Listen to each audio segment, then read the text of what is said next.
another episode of Let's Talk Early Years, the podcast. I am your host, Melanie Karim, and in studio with me today, occupational therapist Laura Reid, chatting to us about the role of occupational therapy in the early years and a little bit of a focus on sensory processing. Welcome in studio, Laura Reid. Thank you for having me. It's my pleasure to be here. All the way from work on a busy Saturday afternoon. Laura, thank you. Thanks for joining us. Tell me, who is Laura Reid?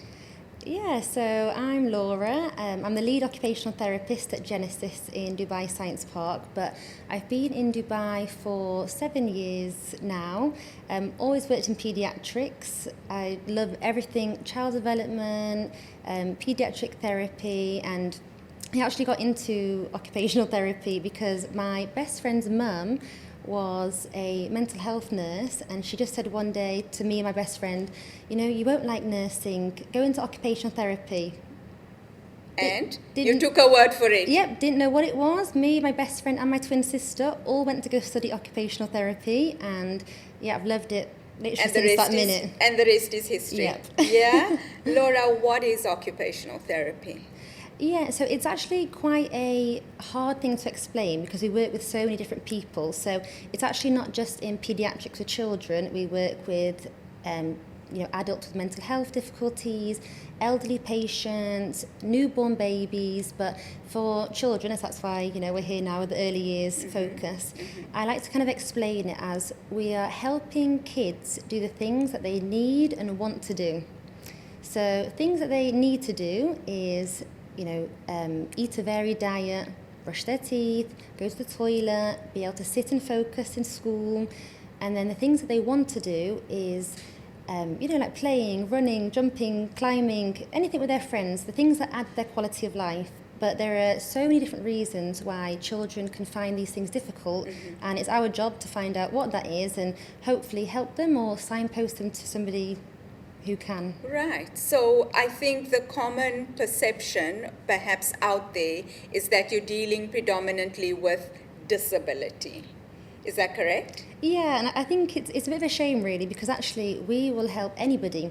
So of course children with disabilities will benefit from occupational therapy. Right. But when we think really back to that, what is important for a child to be doing and what do they need and want to do, any child can benefit. So if a child is struggling to hold a pencil, it doesn't mean you have a diagnosis of some kind, but we want to make that easier for them, because every child deserves to be successful. So absolutely, if we can find that little niggle of, maybe it could be something so simple of, like I said, building fine motor skills, or tolerating touch a little bit easier, and then the whole kind of life can change from that little tweak. So it doesn't always have to be linked to a diagnosis. Right. And I think actually as therapists, because we're very holistic in our thinking, even when a child does come in with a diagnosis, it can be helpful, but we're not looking at what's on the paper. We're looking at what do we see right now, because every child, let's just say with autism, is so different.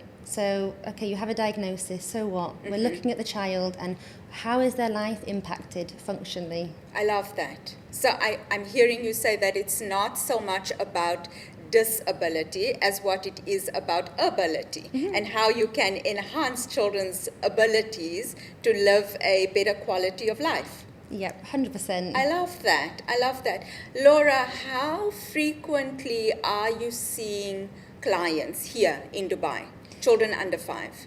I would say over 50% of my caseload is children under 5, and I think it's really great because actually that early intervention, as I'm sure you know very well, children's brains under the age of 5 is like a little sponge. Yeah. So if we can make changes early on, it will often mean that there'll be less difficulties later on.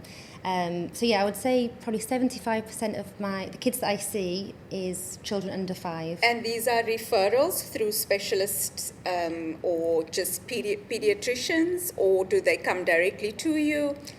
Actually a mixture. So I would say most referrals are from the parents themselves. Yeah, which is amazing again because parents are really, in tune with their children and they have more awareness now. The second biggest referral I would say is from teachers and early years practitioners. Yeah. And then specialists like paediatricians, physiotherapists, speech language therapists, but really mainly parents. I love that. I love that. And I love that there are various streams of access to you and to the broad scope of assistances that you can provide to our children. Yeah, and sometimes we might need a secondary referral from a paediatrician for insurance. But again, it depends on the insurance. Right. Sometimes that's logistics. Exactly. Right, yeah. right. What are some of the common challenges that you are addressing? I think at the moment the big influx is emotional regulation. So children having big feelings and not knowing how to properly process those feelings, which is maybe displaying as behaviour, hitting out, kicking, kind of, I want to think in quotation marks here, the negative behaviours. A lot of picky eating. This is a huge area that seems to be becoming more common at the moment. I would say quite a lot of children who are coming in with kind of anxiety as well, social anxiety. So when they're going to nursery for the first time, although it's very expected, to have that like difficulty separating from their mum and their dad, but going past that where they're really struggling to integrate into the classroom, that's again becoming a bit more popular now. So I want to touch on that. So perhaps this is not necessarily, and again this is the perception, the fault of the nursery school, the fault of the teacher, the fault of the assistants. What are some of those challenges that the child could be experiencing in that space? Yeah, so I think it's really important actually not to blame anybody because, again, there'll be some parents who blame themselves. Oh, did I cuddle them too much as a baby? Or, is it that the teacher was mean? Yes. The chances are it's probably none of those things because, especially in Dubai, we have excellent nurseries, schools, it's a very high standard. I agree. But I would say the most common reason I'm seeing why children come to occupational therapy is that they're having sensory processing difficulties, so they're feeling very overwhelmed in nursery, and children will go into that fight or flight. So some children will retreat into themselves, they're very quiet, maybe at home they're bubbly and they're laughing and joking, and in school, not a word. Yes. We have other children who are so overstimulated that they can't engage in any activity in the school. So they're throwing toys, they're crashing, they're bumping into kids. They're really just struggling to integrate into the classroom setting. And I think it's a big step as well from home, from being with one person in maybe a quiet, controlled environment to a busy classroom with 10, 15, 20 children making noise, different smells, different touch. There's so many sensory things going on in nursery that it's a lot. Yeah, I was just going to actually ask you, like, what are some of those causes? What are some of those influences to the child perhaps not settling? And you've just mentioned that the noise could be a big one, and then the exposure to so many experiences, another one of those. Yeah, because so sensory processing is basically the brain's ability to take in information from the world around us. So right now we're talking, hopefully you're listening to me and not listening to the AC or, the clicks of a door opening outside. You can filter out what's not needed and focus on what is needed. The same with our clothes. Right now, hopefully we're not paying attention to the seam on our trousers or dress. We're, just here comfortable. For some children, those sensory feelings are overwhelming, so they can't focus on anything else. And I think everybody's had that experience with a new jumper, for example, and it's itchy, but you want to wear it because it looks nice. Yes. But you can't focus on other things. So, because it's itchy. Yes. So imagine if your school uniform every single day is that itchy, irritating, then you're not going to develop fine motor skills, social skills, because all you can focus on is that jumper. Right. So sensory processing is a massive thing. Wow, this is profound. This is very interesting. So how would we as educators in the classroom be able to identify that actually it goes beyond settling into the new environment? We are actually experiencing a challenge. How do we raise our hand and say we need a bit of help here? Yeah, I think obviously you have so many skills in your toolbox as early year practitioners that if you've tried, the usual interventions for a couple of weeks and you're not seeing any change, all other peers are starting to settle in, and they have good days and bad days, of course, but generally if there's a pattern that's consistent, that's not changing, then might be the time to seek a bit of extra help. Right. And you would come in to the nursery school? So every kind of clinic has things, like the process is a little bit different. Right. So for me personally, I don't go into the schools. The parents will usually bring their children into clinic, Right. and we'll go through kind of all the history, ask about school, ask about home, because the other thing is in nursery, you might actually not see any red flags, but the parent, when they get home, is having what I call the volcano erupting of behaviour, where the teacher says, oh, they're lovely, they're so well behaved, and then the minute they get home, it's like a volcano erupting, Yes. shouting, screaming, Yes. everything. Yes, So this pent-up emotion, actually. yeah, so I think as OTs, we're kind of looking again at every environment. So it doesn't really, I mean, it can be really useful to go into nursery to observe, but actually we really want to look at how are they at home, how are they in a new setting with a new person, Right. how are they in nursery. So really taking the information from An holistic everywhere. perspective. Yeah. Okay.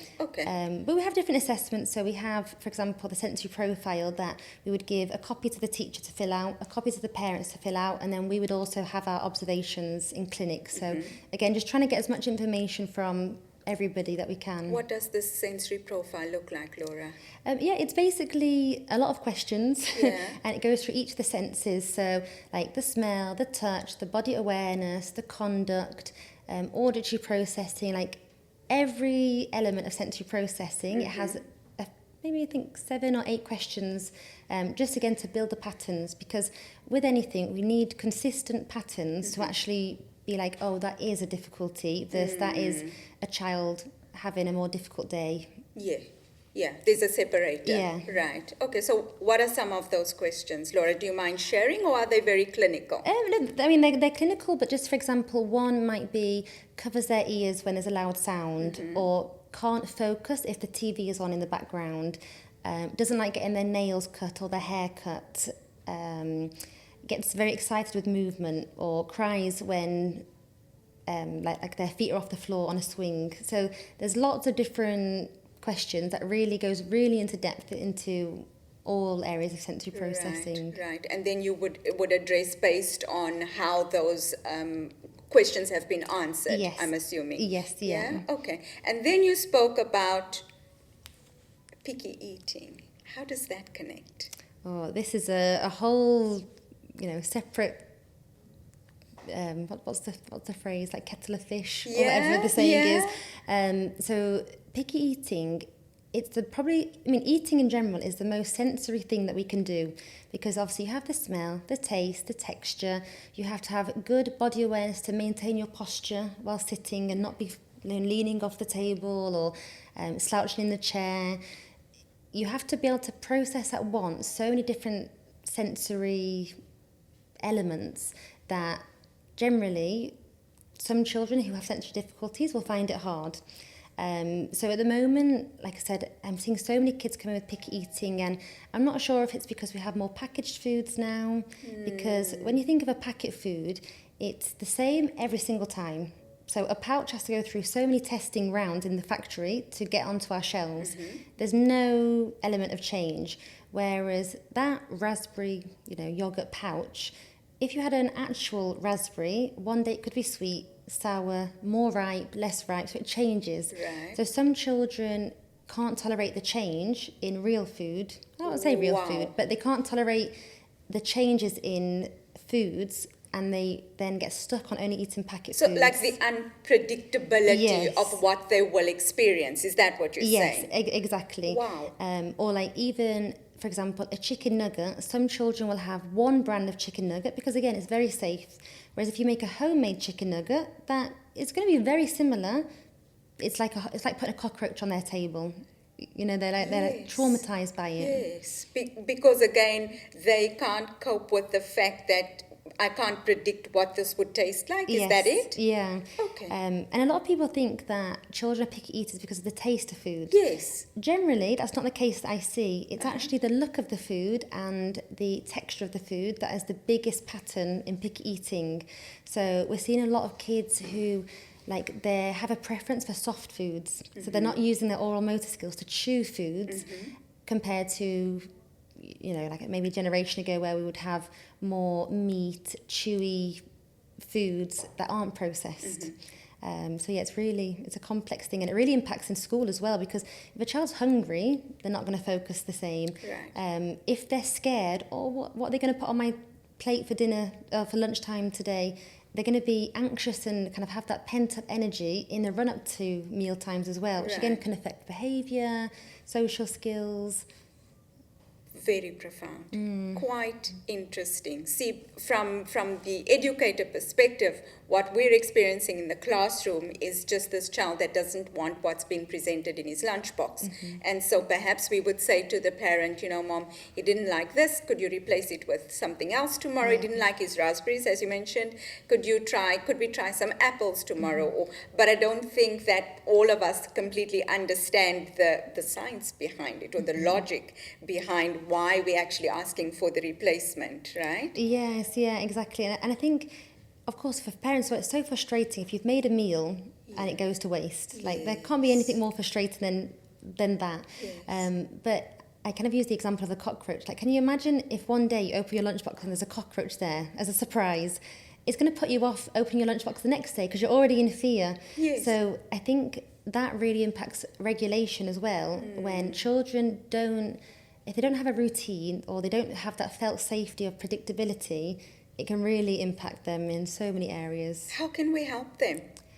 I think it's a slow and steady process. So for me, like, for example, just with picky eating, we like to think of little changes. So if a child is stuck on, let's just say, chicken nuggets, if we go and put a cucumber in there, different colour, different shape, different smell, that's going to be like, whoa, this is way too different.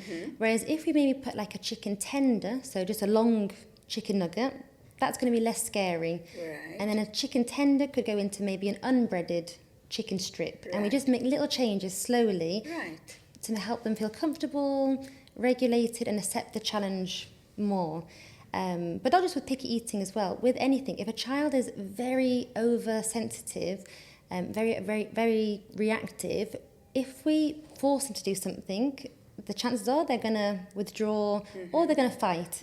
Whereas if we can make those changes slowly and steady, maybe show them how it's done without pressure, let their friends play with a toy without pressure, and then slowly they'll be like, what's going on here? When they feel comfortable, they'll be more likely to engage than if we take their hand, force them to touch the Play-Doh. Right. So we don't want to force, and we don't want to make big changes. Just like what I was saying to you earlier, that as educators we might say, Mommy, we need to replace the raspberries with apples.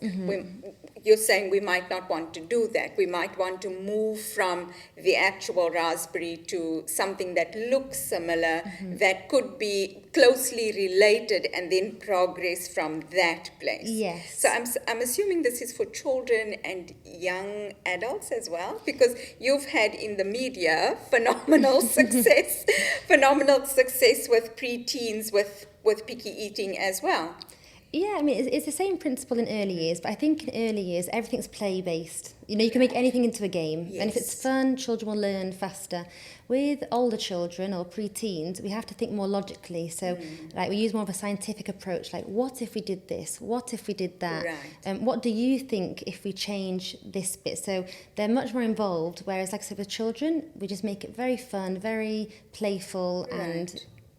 yeah, it's just a bit of a different approach for the different ages. I love that. Now, you've seen that we're perhaps not all as schooled specifically in the field of occupational therapy, and you've narrowed it down to sensory processing for the rest of us. You've got a little course that you're presenting currently. Tell me about it. Yeah, so it was actually... I was getting so many referrals for sensory processing, and the thing with children who have sensory difficulties, even if you came to therapy 5 days a week and you do nothing at home, you're not going to make progress. Whereas with that's that consistency you're talking about. Yeah. With fine motor skills, gross motor skills, you can make progress with much less input. But with sensory processing, because it's from the minute you wake up to the minute you go to sleep, we need to make, like I said, be more consistent and kind of give sensory input in the right way, little and often, which in therapy, great, we've given a big boost, but if there's nothing done outside of therapy, it's going to take a long, long time to show progress. So I was getting all these referrals, and I was like, this, we're not helping them to the best of kind of my ability of what we can.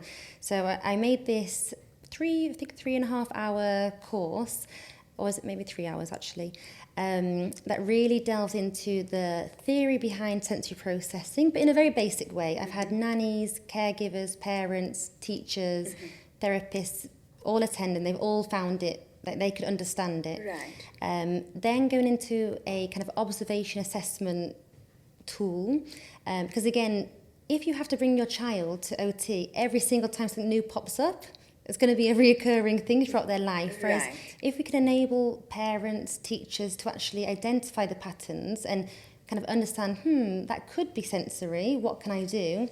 Then again, we'll help more children. I love that. Yeah, it's a really important thing that I think a lot of people, they want the intervention, of course, and the last bit of the course is intervention, but the theory and the assessment is actually more important than the intervention, because you could spend how many hours on the wrong thing, thinking that you're helping, when actually you might be making no difference, or, worst case, making it worse. Laura, I love this. I love what you're saying, and I love what you're doing in really building capacity in the greater community. And that's really what it's about. Building capacity in families, in educators, and really almost disinvesting yourself from the skill and saying, I can share this. I can empower other people to learn what I know, or part of what I know, and they can take these skills home and go make life more tolerable, and give their children a better quality of life, as opposed to having to, like you say, come to therapy all the time, come to intervention all the time. I can give you the tools. I can impart the wisdom to you. Well done to you. Thank you. Thank you. I salute you. Honestly, this is so helpful. Yeah, and that's, I think that's the goal of all occupational therapists and all, early years practitioners, everybody who works with kids. They want the kids to thrive. Yes. Of course, like from this short course, you're not going to know everything. Nobody can know it. I don't know everything. But if it can give you the first stepping stone to try, some of those kids won't need intervention then. The support they will have had will be enough.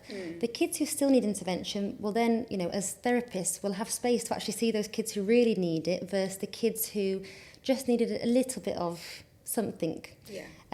Because, I think all therapy centres now, they're so full, again, because everybody's more aware of the needs of children. Right. But there's only so many therapists and teachers and stuff to go around. I beg your pardon.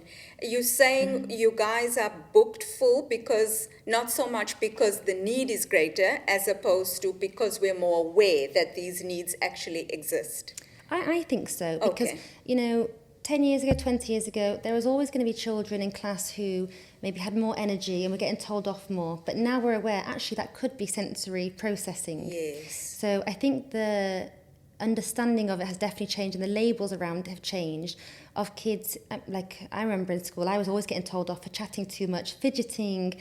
I was a picky eater myself, actually, and I think if I'd have had occupational therapy as a child, I would have maybe gone over some of these hurdles a bit easier. Yes. I'm a fully functioning adult now, Yes. I've made my way there in the end, but we could have made the path easier. Yeah. And I think that's the difference now, is that parents want to make that path easier for their kids. Yeah. Which is amazing. It's Yes, lovely. I love that. And I love that you're there to support us along the way with your actual academic and experiential knowledge. So thank you. So the course, you're dealing with giving us the tools to recognize what the challenges are. Yes. Yeah, yeah. The underlying theory, the tools to recognise it, and then a couple of intervention strategies of how to support. Okay. Where can we find the course? So it's advertised on our Genesis Instagram page, or my Instagram page as well. I'm always posting different dates and things. So that's at Laura Reid. Laura Reid OT1. Okay. On Instagram. On Instagram, yes. Or they can call the Genesis call centre, and the team will give them the information there. Okay. At the moment, I'm probably doing them once a month, I would say, on a Saturday or a Wednesday. So the next one is next Saturday. But there'll be other ones in the future as How well. successful have you been with the course thus far? Yeah, it's been really good. So the last one we had 17 people Wow. attend. Wow. So yeah. And this is the beginning stages. I'm correct, yeah? Yeah, You've yeah, recently launched the course, and so the out there, the reach in the market's been quite good. Yeah, yes, that would have been the third one. So the one next week is the fourth one. And yeah, obviously I'm taking feedback from everybody at the end of the course. It's been really positive. Everybody's felt like they've gone away with something new. I've had messages on Instagram saying like, oh, thank you. That was the kind of missing piece of what we felt like we were missing, because especially there are so many kids that get kind of labelled with being naughty. And that's what I'm trying to, have a bit more understanding about. I don't like that word. I know. I think if ever, in the earlier setting, there was a word we know not to use, when labeling children. And of course, we wouldn't label children, but when referring to children, we would never use the word naughty. But we know why. Can you share with our audience why we wouldn't say that? Yeah, I mean, I think if a child hears that they're naughty, oh, you're naughty, or you're naughty for doing this, then, there's a self-fulfilling prophecy. They will probably start being a bit more naughty. Any, kind of negative connotation of a word, when kids are so young, like I said, their brain is like a sponge. They will really take it in, and some children will outwardly show it in maybe negative behaviours, and some kids will inwardly show it in anxiety, and they're scared then to speak their truth or to do how they're really feeling. And this is something that actually carries over to a lot of adults as well. And as adults, there are so many people that can't express themselves because they're scared of what somebody might think or how somebody might interact. So I think, the word naughty, should be banned. Yeah, there's no place for it in society because, as you said earlier, we've got a better understanding now, and we're able to put actual words and concepts to our lived experiences. And so actually that's a lazy word. I feel like it's a lazy word, because we're actually not taking the time to experience what is this child or what is this person experiencing, or what are they responding to in the environment. So thank you for that. You were speaking about consistency earlier, and before we close, I'd just like to touch on that. How can we, build that connection between the school, the home, and the occupational therapist? How are we linking all those skills, all those tools, Laura? Yeah, so I mean, I always talk about little and often. So if we can build practice into our daily lives, then it's much easier to, follow through with it. And I use the example with parents about like healthy lifestyle. If you go on a crash diet, it's very hard to sustain. If you go all or nothing mindset, it's really hard to sustain. If you make little changes, like might be in week 1, walk a little bit more. Week 2, drink a little bit more. Little habits make a big difference over time. And it's the same with any skill. Fine motor skills, sensory processing, gross motor skills, like all the things that we're supporting kids with. If we can build it into their day-to-day life, it's easier to follow through. Right. So one thing for attention that I suggest is heavy work. So in school, like I ask teachers, can you give the job of giving out the books to this child? So he gets that movement, he gets that heavy work without it becoming you have to go outside for 10 minutes and then come back in. Right. It could be in their snack box. Can they have a kind of chewy, crunchier food? Okay, we're giving the oral input. Great. That was a little change that didn't really take a lot of work, but you're meeting the needs throughout the day. Right. But the biggest thing is communication. So if a parent comes to the clinic and I suggest this, this and this, we want the teachers and the other multidisciplinary team to tell us, this was hard to do, this was easy to do, this worked, this didn't work, because then we will have so many other ideas in our toolbox, but if we don't know, we can't suggest. No, you can't intervene. Yes, and so I think that open communication between nurseries, schools, parents, it's really important. And although parents don't have to tell their teachers or their educational setting that they're coming to therapy, I always advise it. Yeah, it's helpful, right? Because it's helpful in building that consistency and that holistic support for the child. Yes, exactly. Last words, Laura. Last words, gosh. I think, we just want to help children navigate their way through life with the least obstacles along the way. So whether it's a child who has disability or not, there's always somebody who can help, whether that is an occupational therapist, whether it's a teacher, a early year practitioner. There are so many people who can help. Sometimes you just need that little push to ask for help. But yeah, every child, deserves to thrive, and that little change in early intervention can actually change the course of their future. So, getting in there early, being aware, advocating for our kids, we can't go wrong. Thank you. Thank you so much. I believe that you are indeed an ambassador and an advocate for helping our children and elevating them to a place of building their skills and building a better resilience in them. And so thank you to you, Laura Reid. Thank you. And thank you for having me and for making all this information so accessible to people via a podcast. A profound conversation, and many thanks to our wonderful guest occupational therapist, Laura Reid. I'm sure many of our educators and parents out there have a little better understanding of sensory processing in the early years. If you've enjoyed our conversation, I would love for you to go and follow our podcast on Apple Podcasts, YouTube, and Spotify. Of course, our page on Instagram is at Let's Talk Early Years. And go find Laura on Instagram as well at Laura Reid OT. Until the next time, this is Let's Talk Early Years.